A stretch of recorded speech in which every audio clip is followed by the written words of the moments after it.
ఈ ఏడాది గూగుల్లో ఎక్కువ మంది సెర్చ్ చేసిన అంశాలపై ఓ నివేదికను విడుదల చేశారు. ఇందులో వ్యక్తుల విషయానికి వచ్చేసరికి పవన్ కళ్యాణ్ టాప్ 5లో ఉన్నారు.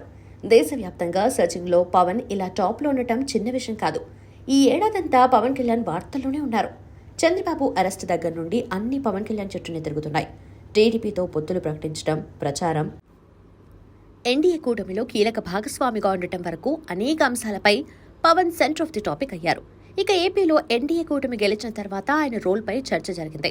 ఉప ముఖ్యమంత్రిగా బాధ్యతలు చేపట్టిన తర్వాత హిందుత్వవాదం మీద ఆయన తీసుకున్న స్టాండ్ కూడా హైలైట్ అవుతుంది. మహారాష్ట్ర ప్రచారం, ఉదయనిధి సనాతన ధర్మంపై చేసిన విమర్శలకు కౌంటర్, ఇలా పవన్ ఈ ఏడాది ప్రతి విషయంలోనూ హాట్ టాపిక్ అయ్యారు. ఆయన కోసం ఒక్క తెలుగు రాష్ట్రాల్లోనే కాదు, దేశవ్యాప్తంగా సర్చ్ చేశారు. ట్రెండ్స్ అదే చెప్తున్నాయి. పవన్ కళ్యాణ్ ఈ ట్రెండ్స్ ను సినిమాల ద్వారా సాధించలేదు, రాజకీయాల ద్వారా సాధించారు.